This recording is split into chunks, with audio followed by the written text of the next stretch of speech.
tous, vous faites bien de me recevoir chez vous et bienvenue dans cette nouvelle vidéo consacrée à la simulation des projets en électrotechnique. Dans cette nouvelle vidéo, nous allons voir ensemble le fonctionnement du démarrage direct à deux sens de marche. Pour ceux qui savent par quoi c'est le démarrage direct à deux sens de marche d'un moteur asynchrone triphasé, il impose au réseau un fort appel de courant à la mise sous tension du moteur.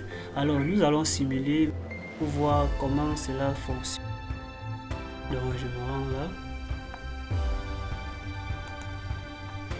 Là nous avons le sectionneur porte fusible de la ligne de puissance, j'actionne dessus.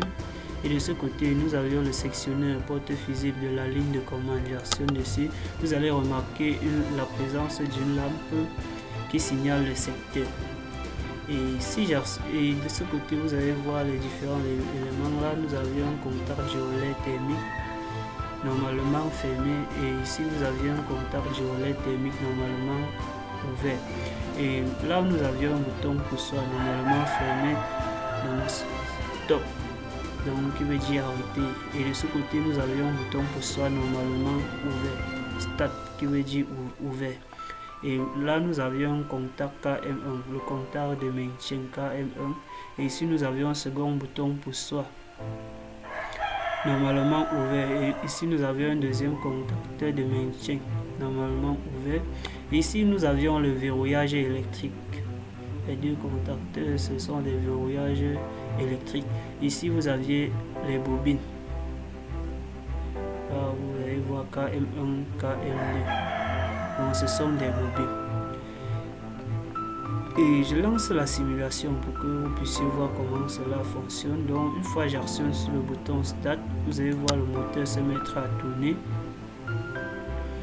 Donc lorsque j'appuie sur le bouton Start, le contacteur de maintien s'excite et le moteur se met à tourner.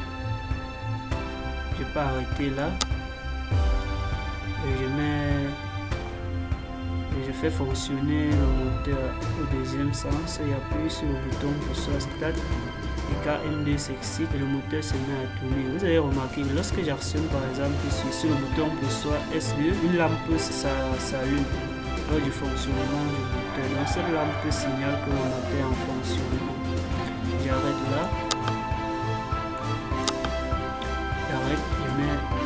j'actionne sur le bouton pour soit. Vous avez remarqué la présence d'une lampe. Vous voyez que le moteur tourne en premier sens. Et j'arrête là. Je lance là. Vous allez voir. Et lorsque je lance, vous allez remarquer qu'il y a une flèche là. Si c'est au deuxième sens, le moteur tourne au sens inverse. Regardez. Je lance au sens 1. Vous allez voir cette flèche qui indique la direction.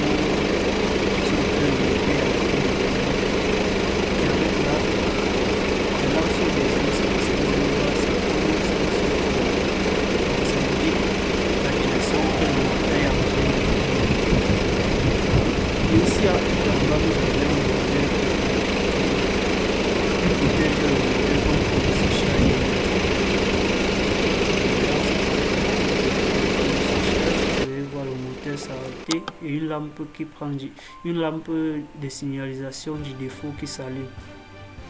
Et lorsque le relais par exemple s'excite comme ceci, vous allez voir les contacts du relais normalement fermés qui s'ouvrent et le contact du relais normalement ouvert qui se ferme et qui alimente cette lampe qui signale le défaut.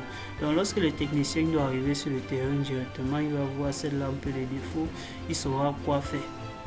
Donc c'est un peu ça. Et si vous avez la pépite de commande, je peux alimenter le moteur via cette pépite. Donc regardez par exemple, je mets en fonctionnement sens 1, vous voyez le moteur tourner, je mets en arrêt là, le moteur s'arrête, je mets en fonctionnement au sens 2. Vous voyez le moteur tourner. Là vous avez les lampes de défaut. Vous allez voir jaune qui représente la marche, rouge le défaut, le secteur qui est vert, et ici vous avez les différents boutons pour soi. Ici nous avions l'alimentation, ici nous avions le sectionneur porte fusible. Là nous avions nos deux contacteurs de verrouillage mécanique KM1 et KM2. Et ici vous avez le relais, ça c'est le relais. Et là ce sont les broches de l'alimentation du moteur. Alors les gars, c'était tout pour cette vidéo. Si vous aimez ce genre de contenu, likez, abonnez-vous, partagez, laissez-moi surtout des commentaires. Pour cela, je vous donne rendez-vous dans un prochain tuto.